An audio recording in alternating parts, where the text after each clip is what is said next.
Nós vamos então, nesse momento, desfazer a mesa, agradecer a presença de todas as entidades e passar a palavra ao nosso primeiro palestrante, professor Francisco das Chagas Fernandes, secretário executivo adjunto do MEC, que nos últimos 4 anos teve um trabalho aí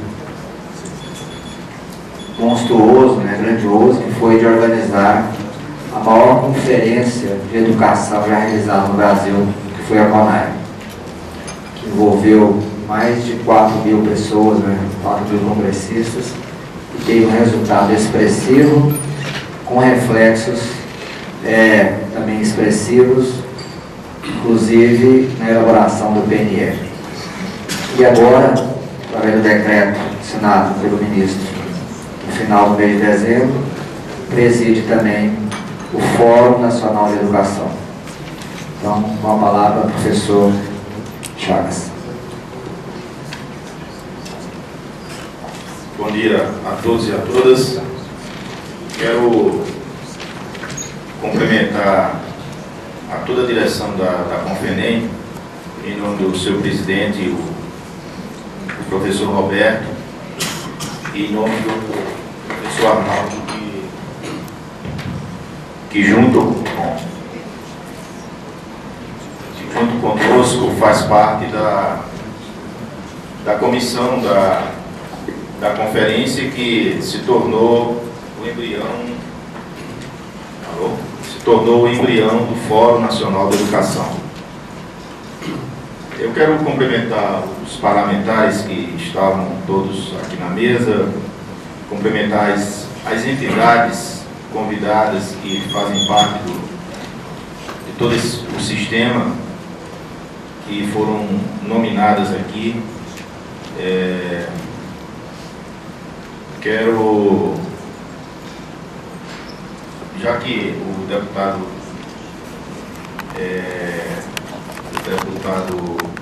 Nelson Marquesan fez referência à consultora da Câmara, Marisa Abreu, que está aqui presente, aí, para não ficar por baixo, vou dizer que ela participou junto comigo da direção da Confederação Nacional dos Trabalhadores da Educação.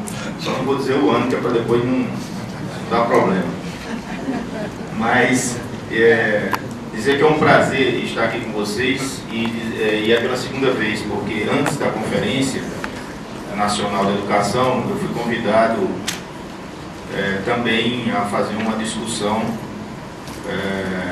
Dessa vez eu acho que a coordenação foi da ABMS, mas com a presença da Confenem, dos seus representantes. O Arnaldo estava também presente, o professor Roberto também estava.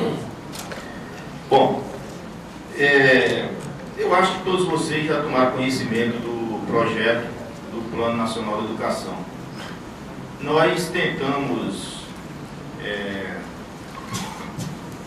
primeiro, o Plano Nacional de Educação ele poderia ser apresentado pelo governo, mas também poderia ser apresentado por qualquer deputado ou senador, porque a prerrogativa de fazer o Plano Nacional de Educação é do Congresso Nacional. Portanto, os deputados e senadores poderiam apresentar a proposta. Nós tivemos, quando estávamos construindo a conferência, tivemos reunião com a Comissão da Educação do Senado e a Comissão da Educação da Câmara e com o Conselho Nacional de Educação, no sentido de que esperássemos a conferência, o resultado da conferência, as propostas, para que pudéssemos apresentar o projeto. Inclusive o Ministério da Educação, que o Ministério da Educação não apresentasse nenhum projeto antes da conferência. Parece até que nós fomos bem atendidos nessa sugestão. Nem o Ministério da Educação apresentou o projeto e nenhum deputado e senador também apresentou o projeto antes que terminasse a Conferência Nacional de Educação. Isso não significa que a conferência tem o papel de fazer um projeto, não é isso. A conferência tem o papel de debater toda a educação e também fazer propostas para o Plano Nacional de Educação. Aqui tem muita gente, até a imprensa às vezes chega para mim e pergunta, mas o plano está muito diferente, porque esse daqui é o documento final da conferência. E tinha muita gente que achava que isso aqui era o Plano Nacional de Educação. Né? E não é. Aqui são as propostas gerais que foram aprovadas na conferência e algumas que estão no Plano Nacional de Educação saíram como sugestão da conferência. Nós procuramos, então, fazer um plano que se revelasse como um plano de Estado, do Estado brasileiro, para os próximos 10 anos. Levando em consideração, basicamente, 4 pontos que, durante esses últimos anos, nós temos tentado colocar em prática no país em relação à educação. Primeiro, desenvolver a educação da creche até a pós-graduação. Ou seja, desenvolver a educação através de uma ação sistêmica, sem deixar de lado nenhuma dos níveis ou etapas ou modalidades da educação. Claro, isso não é tão simples porque nós temos algumas etapas ou até modalidades que têm suas dificuldades ou estão muito com mais dificuldades do que outras. Então, em alguns casos, nós temos trabalhado, dado uma certa prioridade a esses setores que estão mais estrangulados na educação brasileira. Mas o comando é uma ação sistêmica da educação da creche após a graduação. O segundo ponto, que tem sido bastante discutido, mas a conferência discutiu muito, e nós temos procurado fazer com que aconteça na prática, é o regime de cooperação e colaboração. Isso daí, todos vocês aqui sabem, os artigos 23 da Constituição e 211 dizem que a educação deve ser feita em regime de cooperação e colaboração entre os 3 entes federados, a União, os Estados e municípios. Nós temos um problema porque durante esses anos da Constituição ainda não conseguimos ter uma regulamentação de como é que é feito essa colaboração e essa cooperação. De qualquer maneira, esse tem sido um dos eixos importantes nesses últimos anos entre os 3 entes federados, a União, os Estados e municípios, no sentido de conduzir a educação brasileira. Então, esse é um ponto significativo e, aliás, agora mais uma vez passou a ser constitucional. Não sei se todos vocês aqui lembram da emenda 59, que aprovou a volta dos 20% que eram desvinculados dos 18% da educação, a chamada DRU. Naquela emenda 59, tem alguns pontos que são importantes para a educação brasileira. Um deles é que o Plano Nacional de Educação deve ter como um dos princípios dar sustentação ao Sistema Nacional Articulado de Educação, ou seja, ao sistema com regime de cooperação e colaboração. Esse é um dos pontos que está na emenda 59 que foi aprovada. Mas tem outros, eu vou até adiantar logo aqui porque é importante. Por exemplo, a obrigatoriedade e universalização da educação básica dos 4 aos 17 anos, que substituiu a obrigatoriedade e universalização dos 6 aos 14 anos. É nessa emenda 59 que foi aprovada. O percentual do PIB para fazer com que as metas do Plano Nacional de Educação sejam alcançadas, porque antes não estava escrito em nenhum lugar que precisávamos ter um percentual do PIB para garantir as metas do Plano Nacional de Educação. Foi aprovado também na emenda 59. E colocar na Constituição brasileira que o Plano Nacional de Educação é para 10 anos. Esses foram pontos importantíssimos que foram aprovados na emenda 59, que voltou a revincular os 20% dos 18% da União, que eram retirados através da turma. Então, o primeiro aspecto que eu coloquei é ação sistêmica, o segundo, o regime, aliás, o sistema nacional articulado. O regime articulado é regime. Aliás, antes que vocês já me possam fazer uma crítica dizendo que eu estou fazendo redundância, porque sistema nacional da educação significa que não deveria ter a palavra articulado, né? Porque todo sistema é articulado. O problema é que, como eu disse para vocês, se nós formos, quando nós fazemos a análise, nós temos problema em relação ao sistema nacional, portanto, nós estamos provocando e colocando a palavra articulado em todo instante, para que se perceba que nós temos problema na articulação do sistema. O terceiro ponto dessa conjuntura que nós estamos apresentando o Plano Nacional de Educação é a qualidade da educação, ou seja, a busca da qualidade da educação. Claro que é importante fazer a universalização do ensino fundamental de 6 aos 14 anos, chegar a 98% das matrículas. É importante, em 2016, chegarmos à universalização de 4 aos 17 anos, como está previsto. Agora, é importante que façamos essa universalização levando em consideração que a criança e o jovem precisa ser matriculado, mas precisa continuar na escola e precisa aprender. Ele não pode apenas ser matriculado, ele precisa continuar na escola e aprender. Então, o terceiro aspecto que eu coloco aqui para vocês é da qualidade da educação, em todos os níveis e modalidades. E o quarto ponto é a questão da mobilização.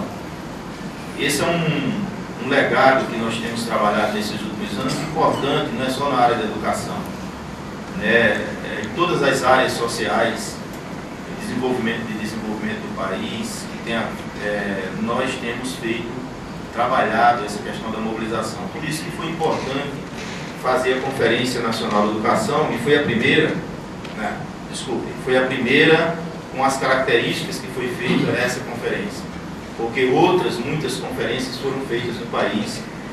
Quem é mais antigo aqui lembra das CBEs, Conferência Brasileira de Educação,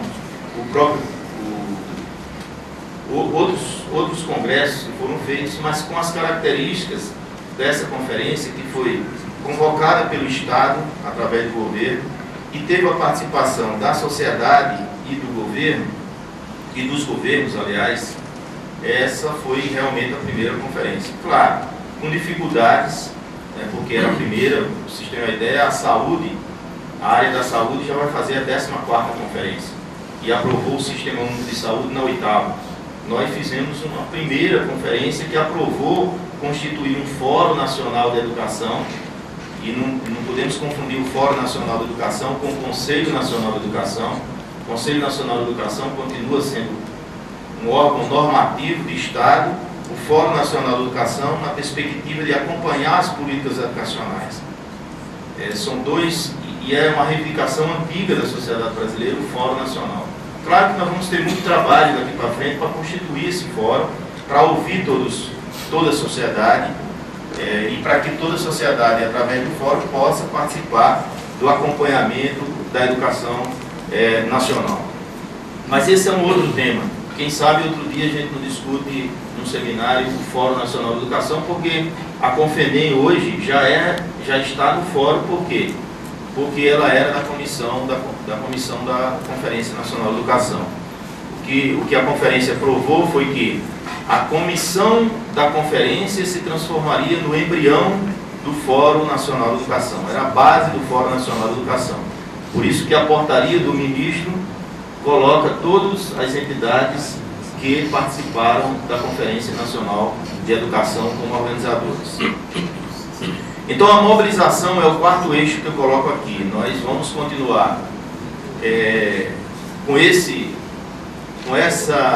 eixo de mobilização, agora mais do que nunca, na construção do Plano Nacional de Educação. Com certeza, eu já só agora no mês de janeiro eu participei de 4 eventos que o tema era Plano Nacional de Educação. Um congresso da Confederação Congresso dos Profissionais da Educação Pública, 4.000 pessoas. Estudantes, secundaristas e universitários, no Rio de Janeiro, em torno de 4.000 pessoas. Então, a sociedade está mobilizada olhando para o plano, discutindo a proposta de plano para poder fazer suas emendas de acordo com os seus interesses, no sentido de melhorar o plano. Essa é a nossa atenção e etc. Então, esses 4 eixos que eu coloquei aqui para vocês é o que, assim, nos indica a conjuntura que nós apresentamos o Plano Nacional de Educação. O segundo ponto que eu quero colocar é o plano que vigorou até 31 de dezembro, teve pontos altos e teve pontos baixos, ou seja, nós avançamos em algumas metas e não avançamos no outro. Nós temos uma avaliação do Plano Nacional de Educação e uma das primeiras questões que eu acho que pode ser debatido com a proposta do plano que nós enviamos é a estrutura do plano. Não sei se todos aqui lembram, o plano que estava em vigor,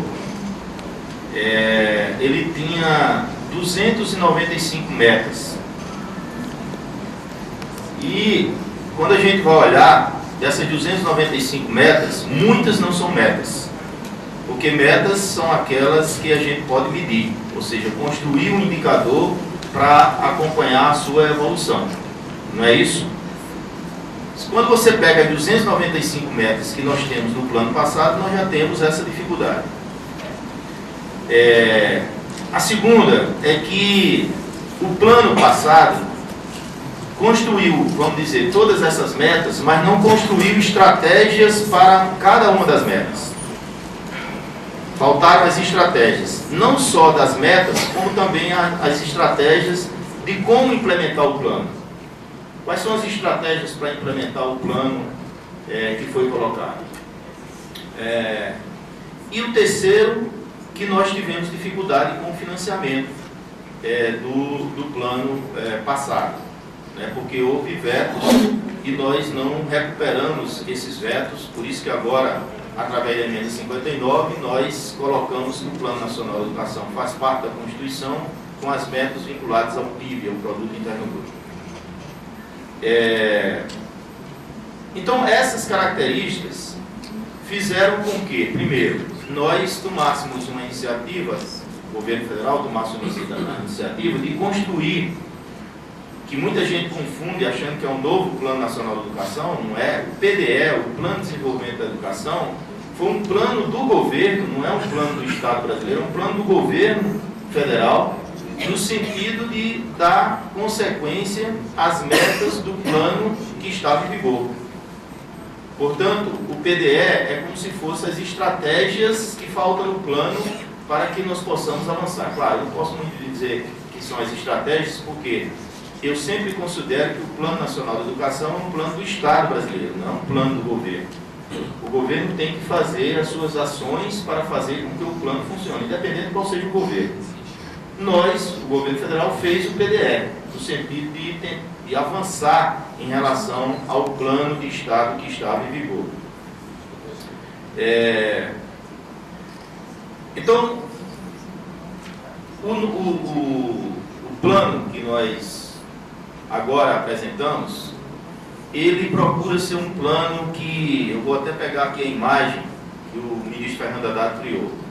A ideia é que o plano que está em vigor, ele possa, nas suas metas, ser colocado num cartaz ou num banner, que possa ser colocado em qualquer lugar, numa escola, numa padaria, etc.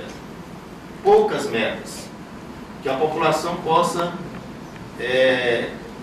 ver as metas e até colocar na sua cabeça quais são as metas que em 10 anos o Estado brasileiro precisa cumprir em relação à educação. Então, em vez de 295 metas, nós vamos ter um número menor de metas. Essa é a primeira questão, ou seja, muda a estrutura em relação ao anterior. Segundo, que a lei do plano que está sendo proposto agora é uma lei que coloca alguns princípios que reforçam os preceitos constitucionais, como, por exemplo, o Sistema Nacional Articulado, que está colocado nos artigos da Constituição Brasileira. O terceiro é que para cada meta tem estratégia. Estão propostas estratégias. Por exemplo, para garantir 50% de vagas para creche. Quais são as estratégias para se chegar a 50% de vagas para creche? Então lá tem, para cada meta tem um número de estratégias colocadas. Então, nesse sentido, o plano tem uma lei, metas e estratégias. E o plano também coloca na própria lei a estratégia para que ele seja implementado, para dar condições para ele ser implementado. Ou seja, precisam ter os planos estaduais e municipais, com tempo para que sejam organizados, porque o plano que estava em vigor teve problemas sérios na sua estratégia de implementação e a maioria dos estados brasileiros não chegaram em 10 anos a fazer o seu plano. A maioria dos estados. E a maioria também dos municípios tiveram dificuldade. Claro que precisa ter indução, precisa ter programas para fazer com que os estados e municípios possam dar sequência ao plano nacional. Há inclusive pessoas que defendem que além do Plano Nacional de Educação, que diz que deve ter planos municipais e estaduais, pode ter também um plano federal. Porque o plano é nacional e tem pessoas que acham que como o plano é nacional, precisa ter planos para as redes municipais, para as redes estaduais e para a rede federal. Eu estou dizendo que tem pessoas, especialistas, pesquisadores que defendem dessa maneira. O plano não está dizendo isso. O plano está dizendo que tem um plano nacional e deve ter os planos estaduais e os planos municipais. Das 20 metas que estão no plano, elas se desdobram, em vez de 20, pode chegar a muito mais que 20, 27, 28, porque tem meta que se desdobra em 2, 3 proposições. Nós encontramos metas em relação à universalização, nós encontramos metas em relação... Universalização é obrigatória, porque é constitucional, nós encontramos metas em relação à qualidade e nós encontramos metas em relação, por exemplo, à diversidade e metas sobre a valorização dos profissionais. Formação, carreira e salário. Portanto, nós tentamos, fazendo uma síntese do documento do Conselho Nacional de Educação que foi apresentado à sociedade sobre o Plano Nacional de Educação, fazendo uma síntese dos seminários que a Câmara dos Deputados organizou pelo Brasil todo antes da conferência, e vendo aquilo que saiu da Conferência Nacional de Educação, levando em consideração o que muito já se avançou na educação brasileira, foi que o Ministério da Educação teve as condições de apresentar um projeto de Plano Nacional de Educação. Eu acho que o plano ele vai ser muito debatido. Acho que os setores vão debater muito o plano. Ainda não está decidido se realmente o plano vai ter tramitação normal, vamos dizer, com as comissões todas na Câmara, as comissões todas no Senado, ou se faz uma comissão especial apenas para o Plano Nacional de Educação, dada a importância e o tempo, porque nós já estamos no primeiro ano do plano, há 10 anos. Então, nós não podemos ter um plano que fique 2 ou 3 anos, tramitando. Então, precisamos saber qual é a melhor estratégia, discutir com os deputados e senadores qual é a melhor estratégia em relação à tramitação do Plano no Congresso Nacional. Portanto, essas são as linhas gerais do Plano Nacional de Educação. Eu até poderia aqui passar para vocês as 20 metas, né, num PowerPoint, mas eu achei que vocês todos já devem ter lido, relido, discutido a proposta de plano, e seria meio que redundante apresentar meta por meta do Plano Nacional de Educação. Eu tive, como o professor Arnaldo colocou, o prazer de ir durante esses últimos 4 anos, porque nos primeiros anos do governo eu fui secretário de Educação Básica, perdi um pouco os cabelos aqui, porque teve alguns projetos que foram duros, muito discutidos, que foi o Fundeb, o piso salarial dos profissionais, ensino fundamental de 9 anos, com a entrada das crianças de 6 anos, que nós tivemos que conduzir naquela época, naquele momento, né, entre outros. Sei que eu falei de 3 grandes projetos que são estruturantes na educação brasileira, que foram aprovados com muita discussão, mas não são perfeitos, vamos dizer assim. Nós temos alguns problemas em relação a projetos, a pontos como esse. E por último, dizer que, em tese, eu diria que o Plano Nacional de Educação faz com que a gente enfrente basicamente 4 desafios grandes na educação brasileira. Primeiro, financiamento da educação. É um desafio. Nós avançamos em relação ao financiamento, avançamos nesses últimos anos. Chegamos, agora, vai ser consolidado, até abril, maio, vai ser consolidado o ano passado, mas nós podemos chegar a 5% do PIB para a educação. É significativo, é importante, mas nós precisamos avançar cada vez mais. E vai ter um debate forte em relação ao financiamento na proposta que nós mandamos, porque a proposta propõe 7% do PIB para a educação, com uma perspectiva de avaliação em 2015 para saber como esse percentual está se comportando em relação às metas que estão colocadas para uns 10 anos. Mas tem proposta de 8%, de 9%, de 10%. A Conferência Nacional de Educação aprovou 7% no primeiro momento e aprovou 10% no segundo momento, ou seja, em 10 anos. Então vai ser um debate muito forte esse do financiamento, é um desafio, porque é o financiamento do Estado brasileiro. Você não está dizendo que é um financiamento do governo federal, é um financiamento do Estado brasileiro para a educação. Esse é um desafio importante. O segundo, é importante no debate do plano, é importante para a sociedade brasileira em relação às perspectivas da educação brasileira.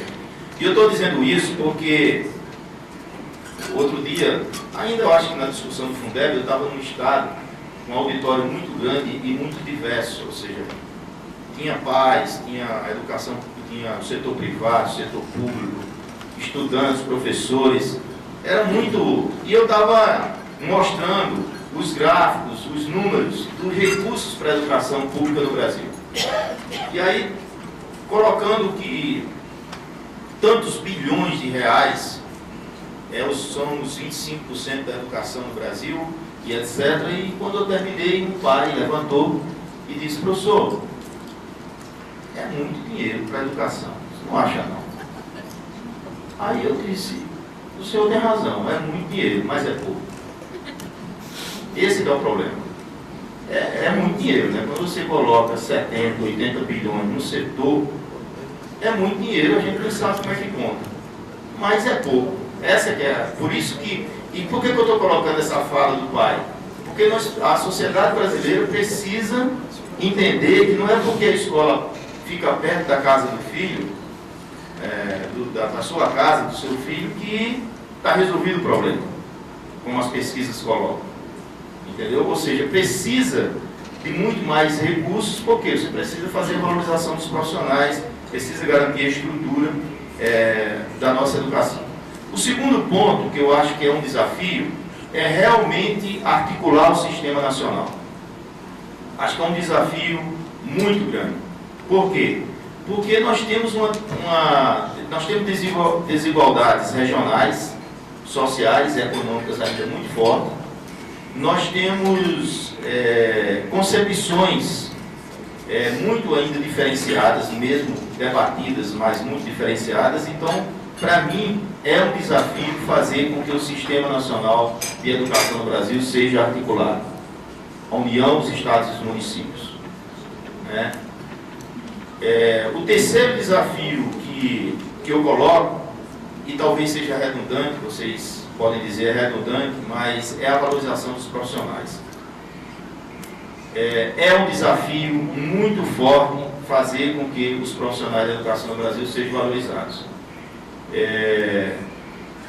Por quê? Porque tem concepções a ser discutidas e tem problemas que têm a ver com as regiões, muitas vezes, e tem problemas com a estrutura, vamos dizer, a estrutura do financiamento da educação no Brasil. Então, para mim, a valorização dos profissionais de educação é um desafio que nós precisamos debater muito no plano, aprovar as metas e ter que enfrentar ao longo desses próximos 10 anos. Vocês tiram pelo piso salarial que foi aprovado de R$ 1.950, que passou para R$ 1.024 e agora é R$ 1.183.